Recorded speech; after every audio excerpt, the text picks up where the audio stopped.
La Bible aborde les moyens par lesquels l'Église accomplit sa mission.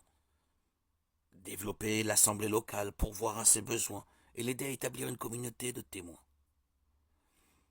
Il s'agit des dons spirituels, notamment du don de diriger l'Église locale. Ce don est mentionné dans 2 passages. Il est appelé le don de direction. Romains 12.8 et 1 Corinthiens 12.28 mentionnent ce don. Le terme grec traduit dans ces versets par diriger ou présider signifie être mis à part pour diriger ou présider sur les autres avec diligence et attention. En 1 Thessaloniciens 5.12, ce terme est employé pour l'ensemble des ministères exercés dans l'Église. Nous vous demandons, frères et sœurs, de reconnaître ceux qui travaillent parmi vous, qui vous dirigent dans le Seigneur et qui vous avertissent.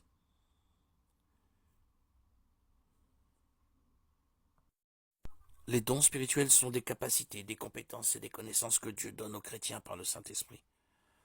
Paul enseigne que leur but est l'édification des autres croyants et en définitive la gloire de Dieu.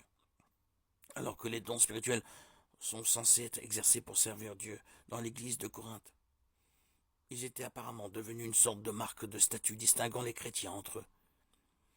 Il est intéressant de constater que 1 Corinthiens 12.9 parle des dons de guérison au pluriel, ce qui pourrait indiquer qu'il y en a différentes sortes qui pourraient correspondre à une large gamme de compétences, des guérisons miraculeuses, de maladies comme la lèpre à la médecine, voire même l'empathie et l'amour pour les autres qui guérit les blessures émotionnelles.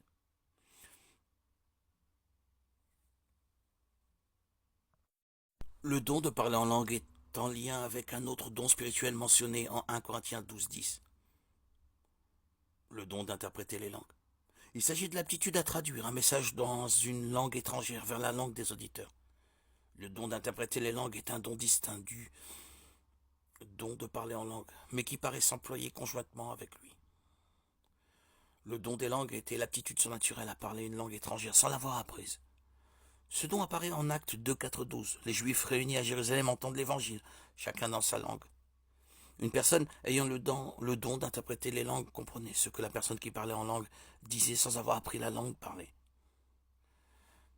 C'est ce manque d'apprentissage préalable d'une langue qui distingue ce don spirituel du don naturel de parler et comprendre plusieurs langues. L'interprète entendait l'orateur parler en langue, puis communiquer son message à tous ceux qui étaient présents et ne le comprenaient pas. L'objectif ici était que tous puissent comprendre et tirer profit des vérités communiquées. L'apôtre Paul enseigne que le don des langues est fait pour communiquer le message de Dieu à tous directement dans leur langue maternelle. C'est dans ce sens que ce don est employé dans le livre des Actes. Ce don ne servait donc à rien si les personnes présentes ne comprenaient pas la langue parlée, d'où l'importance du don d'interpréter les langues pour l'édification de l'Église. 1 Corinthiens 14, 5. Le don d'encouragement ou d'exhortation est cité dans la liste de dons dressés par Paul en Romains 12, 7, 8. Le terme grec traduit par encouragement ou exhortation est paraklésis. Il est apparenté à paraclé, signifie appeler quelqu'un à ses côtés. Paraklésis implique l'idée d'appeler quelqu'un à ses côtés pour l'exhorter, le réjouir, l'encourager ou le réconforter. Tous ces éléments composent le don d'encouragement. L'apôtre Paul, par exemple, exhorte souvent ses lecteurs à mettre en pratique ce qu'il leur écrit. On en trouve un bon exemple en Romains 12, 1, 2, où il exhorte les Romains à offrir leur corps à Dieu en sacrifice vivant afin de connaître et comprendre sa volonté. Il est intéressant que quand Jésus parlait avec ses disciples la nuit de son arrestation, il a décrit le Saint-Esprit comme leur consolateur, Jean 14, 16. C'est pour cela qu'il est parfois appelé le Paraclet, celui qui vient à nos côtés pour nous exhorter et nous encourager.